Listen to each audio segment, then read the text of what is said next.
Hey everyone, this is Alex Smith and welcome to Knowledge the Ambition.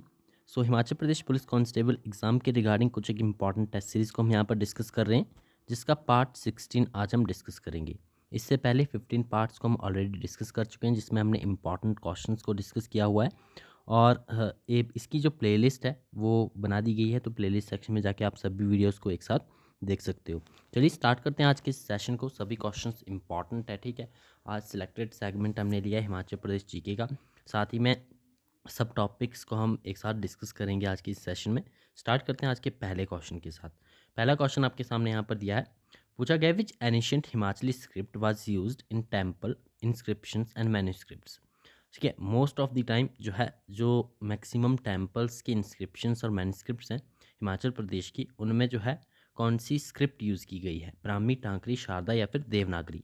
So right answer बनेगा हमारा option B which is टांकरी। ठीक है, टांकरी लिपि का जो है वो इस्तेमाल किया गया है हिमाचल प्रदेश के टेम्पल्स के इंस्क्रिप्शंस और मैन्युस्क्रिप्ट्स में। ठीक है, नेक्स्ट क्वेश्चन है which Himachali festival involves worshipping water and rivers with coconut offerings.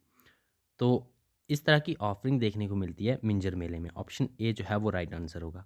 Next question है what is the primary theme of Kangra miniature paintings. Kangra miniature paintings की प्राइमरी थीम क्या है। सो राइट आंसर हमारा option B which is love stories of the Radha Krishna. Option B right answer होगा। Next question है the Shivratri fair of Mandi has been accorded with special status by the government of India. तो शिवरात्रि मेला जो है मंडी का, उसे क्या किस तरह का स्टेटस दिया गया है bye the government of India. Heritage fair है, नेशनल रिलीजियस फेयर है, इंटरनेशनल फेयर है या फिर स्टेट फेयर है। तो शिवरात्रि का जो मेला है मंडी का फेमस एक इंटरनेशनल फेस्टिवल है। ठीक है, ऑप्शन सी राइट आंसर होगा। नेक्स्ट क्वेश्चन है what is the unique architectural style of temples in Kinnaur district. Kinnaur district की जो मोस्ट ऑफ द टेम्पल्स हैं उनमें कौन सा यूनिक आर्किटेक्चर स्टाइल जो है वो देखने को मिलता है। पैगोडा, शिखर, काठकुनी या फिर द्रविडियन। सो राइट आंसर है ऑप्शन सी, काठकुनी स्टाइल जो है किन्नौर के टेम्पल्स में देखने को मिलता है। ऑप्शन सी राइट आंसर होगा। Next question which Himachali deity is represented with a bow and arrow and is believed to protect against natural calamities. ठीक है, नेचुरल क्लैमिटीज़ यहाँ पर आपका कीवर्ड है। ठीक है, नेचुरल क्लैमिटीज़ से जो प्रोटेक्ट करते देवता है हिमाचल प्रदेश के, वो है जामलू देवता। ऑप्शन डी जो है वो राइट आंसर होगा। नेक्स्ट क्वेश्चन है द सुकेत संगीत जो कि एक ट्रेडिशनल फॉर्म ऑफ म्यूजिक है, it is originated from which district. Suket Sangeet एक ट्रेडिशनल फॉर्म ऑफ म्यूजिक है, it originating from the Mandi. Option B right answer होगा। ठीक है, मंडी जो है वो सुकेत रियासत का ही एक भाग हुआ करती थी। सो ऑप्शन बी जो है वो राइट आंसर होगा। नेक्स्ट क्वेश्चन है Phulaich festival also known as the festival of flowers is celebrated in honour of which deity. तो फुल्लैच त्यौहार जो है ये मनाया जाता है to honour the which Raghunath, Devi Shoolini, lord Sheshnag या फिर deity Dongri. So right answer है option C which is lord Sheshnag. Next question है which of the following is a traditional Himachali instrument used in folk music. Traditional Himachali instrument आपको आइडेंटिफाई करना है, इनमें से कौन सा है। मृदंगम, शहनाई, नरसिंगा या फिर संतूर। सो ऑप्शन सी जो है वो राइट आंसर होगा, इट्स नरसिंगा। नेक्स्ट है the Kullu Dussehra celebration begins with the worship of which deity. Kullu Dussehra जो है वो स्टार्ट होता है with the worship of which deity. So ये स्टार्ट होता है with the worship of lord Raghunath. Option A right answer होगा। नेक्स्ट क्वेश्चन है नेक्स्ट हम इंपॉर्टेंट डेज डिस्कस करेंगे। अब हम मंथली जो है वो जितने भी इंपॉर्टेंट डेज हैं वो डिस्कस किया करेंगे। फर्स्ट ऑफ ऑल हम नवंबर के आज यहाँ पर डिस्कस करेंगे इंपॉर्टेंट जो डेज हैं। सबसे पहले आपको बताना है कि नवंबर फर्स्ट को कौन सा डे जो है वो ऑब्जर्व किया जाता है। National integration day, Karnataka Rajyotsava day, constitution day या फिर national youth day. So right answer होगा हमारा option B which is Karnataka Rajyotsava day जो है वो सेलिब्रेट किया जाता है ऑन द नवंबर फर्स्ट। सभी इंपॉर्टेंट है, सभी आपको ध्यान में रखने हैं। नेक्स्ट है which day celebrated as a world tsunami awareness day. World tsunami awareness day कब मनाया जाता है। ये मनाया जाता है आपका नवंबर 5 को। ऑप्शन सी राइट आंसर होगा। नेक्स्ट क्वेश्चन है what is the theme of international day for preventing the exploitation of the environment in war and arm conflict observed on November 6। So first of all आपको ध्यान में रखना है नवंबर 6 को हम celebrate करते हैं the international day for preventing the exploitation of the environment in Wars and arm conflict. ठीक है, थोड़ा लॉन्ग है तो आपको ध्यान में ही रहेगा ये। नवंबर 6 आपको डेट ध्यान रखनी है। इस साल की जो इसकी थीम रही थी वो रही आपकी restoring the environment for peace. Option B right answer होगा। नेक्स्ट है which date is celebrated as national cancer awareness day. National cancer awareness day India में कब सेलिब्रेट किया जाता है? तो ये सेलिब्रेट किया जाता है ऑन नवंबर 7। नेक्स्ट है when is the world science day for peace and development observed. तो world science day which is for the peace and development observed on November 10। 10 नवंबर को ये मनाया जाता है world science day for peace and development. Next है नवंबर 11 पूछा गया है what is observe on November 11। नवंबर 11 को इनमें से कौन सा इंपॉर्टेंट डे होता है? So it's national educational day. ठीक है, इंडिया में नेशनल एजुकेशनल डे जो है हम सेलिब्रेट करते हैं नवंबर 11 को। नेक्स्ट है when is children's day celebrated in India. Children's day मनाया जाता है आपका 14 नवंबर को। ऑप्शन सी राइट आंसर होगा। Next question, world diabetes day बताना है आपको। एनुअली सेलिब्रेट किया जाता है, ऑब्जर्व किया जाता है on which date? So it's celebrate किया जाता है नवंबर 14 को। ठीक है, ऑप्शन सी राइट आंसर होगा। नेक्स्ट है on which date is international day for tolerance observe. Important day है इंटरनेशनल डे फॉर टॉलरेंस। ये सेलिब्रेट किया जाता है ऑन नवंबर 16। नेक्स्ट क्वेश्चन है when is the constitution day of India observe. तो constitution day कब मनाया जाता है? तो कॉन्स्टिट्यूशन डे मनाया जाता है नवंबर 26 को। ये भी मोस्ट इंपॉर्टेंट है, ध्यान में रखना है, नवंबर 26। नेक्स्ट है who invented the first artificial satellite Sputnik 1। Sputnik 1 जो कि पहली आर्टिफिशियल सैटेलाइट थी, आपको बताना है कि किसके द्वारा इन्वेंट की गई थी। सो राइट आंसर हमारा the Sergei Korolev. Option D will be the right answer. Next question, who invented the first successful flying machine the airplane.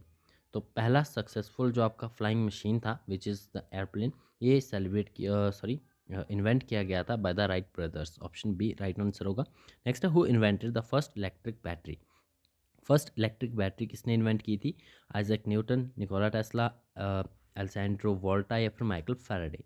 So right answer हमारा option C which is Alessandro Volta के द्वारा जो है वो first electric battery को invent किया गया था। Option C will be the right answer. Next question, who is credited with the invention of first internal combustion engine. तो इंटरनल कंबंशन इंजन जो है फर्स्ट टाइम इन्वेंट किया गया था बाय हुम। सो ये किया गया था by the Rudolf Diesel. Option C right answer होगा। नेक्स्ट है हु इन्वेंटेड द रेफ्रिजरेटर। तो रेफ्रिजरेटर के इन्वेंटर कौन है? So it's Carl von Linde. Option B will be the right answer. Next है who invented the first modern microscope. पहला modern microscope किसके द्वारा इन्वेंट किया गया था? तो पहला मॉडर्न माइक्रोस्कोप जो है ये इन्वेंट किया गया था by the Antonie van Leeuwenhoek. Option B will be the right answer. Next है who invented the cotton gin, a machine use to separate cotton fibres. So ये मशीन एली विटने के द्वारा जो है इन्वेंट की गई थी। Option B will be the right answer. Next है who discovered the circulation of blood in the human body. Human body में सर्कुलेशन ऑफ ब्लड जो है सबसे पहले इसका पता लगाया था किसने? By the William Harvey. Option B will be the right answer. Next है who invented the first successful jet engine. पहला सक्सेसफुल जेट इंजन किसके द्वारा इन्वेंट किया गया था? तो ये इन्वेंट किया गया था फ्रैंक विटले के द्वारा। Option A will be the right answer. Next question है who is credited with the invention of the first laser. First laser की इन्वेंशन से क्रेडिटेड है कौन? So it's Charles Townes. Option B will be the right answer. Next है हिंदी के important मुहावरे आज के सेशन में हम डिस्कस करेंगे। सभी मुहावरे रहेंगे, ठीक है, अप्रॉक्सीमेटली 10 मुहावरे इसको हम यहाँ पर डिस्कस करने वाले हैं। फर्स्ट है घर का भेदी लंका ढाई का अर्थ क्या होता है? सो इसका अर्थ होता है अपने ही घर की ओर से धोखा मिलना। Option C will be the right answer. Next है आसमान से गिरा खजूर में अटका। इसका अर्थ क्या होता है? सो इट्स किसी की गलती में फंसना। ठीक है, option B will be the right answer. Next मुहावरा है आपका कौवा उड़ के हंस की नकल करता है। इसका अर्थ क्या होता है? सो इसका अर्थ निकलता है अपनी स्थिति को भुलाकर दिखावा करना। Option B will be the right answer. सभी इंपॉर्टेंट मुहावरे एग्जाम का पार्ट बन सकते हैं, तो सभी ध्यान में रखने हैं। नेक्स्ट है नदी के किनारे खड़ा होकर कोई समुद्र को नहीं देख सकता। इसका अर्थ क्या बनेगा? इसका अर्थ बनेगा अपने सीमित दृष्टिकोण से किसी चीज़ को नहीं समझ पाना। Option B will be the right answer. Next है लौट के बुद्धू घर को आए, इसका अर्थ क्या है? सो इसका अर्थ है किसी की गलती का एहसास होना। Option C will be the right answer. Next है दूध का दूध पानी का पानी, इसका अर्थ क्या होता है? तो इसका अर्थ होता है झूठ और सच को अलग करना। नेक्स्ट क्वेश्चन है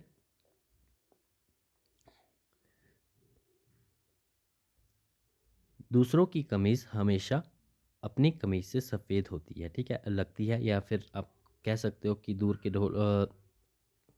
दूसरों की कमीज़ हमेशा अपनी कमीज़ से सफ़ेद होती है। ये भी एक मुहावरा है। इसका अर्थ क्या निकलेगा? इसका अर्थ निकलेगा किसी दूसरे की स्थिति अच्छी लगना, ठीक है। Option A will be the right answer.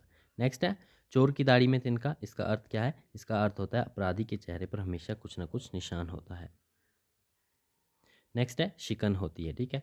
मुंह में राम बगल में छुरी, इसका अर्थ क्या होगा? सो इसका अर्थ होगा धोखा देना। Option A will be the right answer. Next है तू डाल डाल मैं पात पात का अर्थ क्या है? सो इसका अर्थ होता है कोई हमेशा दूसरे को परेशान करना। Option C will be the right answer. Next question जितनी चादर उतने ही पाँव फैलाना, इसका अर्थ क्या होगा? सो इसका अर्थ होगा अपने साधनों के अनुसार रहना। ऑप्शन ए राइट आंसर है। नेक्स्ट है नकली मोती, नकली मोती का अर्थ क्या होगा? आकर्षक लेकिन असली नहीं, असफल चीज, प्यारी चीज़, या फिर किसी का धोखा। तो नकली मोती का अर्थ ये भी एक मुहावरे की तरह यूज़ होता है। सो आकर्षक लेकिन असली नहीं। Option A will be the right answer. Next है आंखों में धूल झोंकना, इसका अर्थ क्या है? इसका अर्थ होता है किसी को बेवकूफ़ बनाना। नेक्स्ट क्वेश्चन मुंह में घी हाथ में कलाई का अर्थ क्या है? तो मुंह में घी हाथ में कलाई, इसका अर्थ होता है अच्छा करना लेकिन कुछ बदला लेने का मन होना। Option A will be the right answer. Next है अ, बातों को घुमा फिरा कर कहना, इसका अर्थ क्या है? तो बातों को घुमा फिरा कर कहना, इसका अर्थ है गहरे अर्थ में कहना, ठीक है। नेक्स्ट है पानी में रहकर मगरमच्छ से बैर नहीं करना, इसका अर्थ क्या होगा? सो इसका अर्थ होता है किसी के साथ समझदारी से रहना। Option D will be the right answer. Next इसे हम पहले ही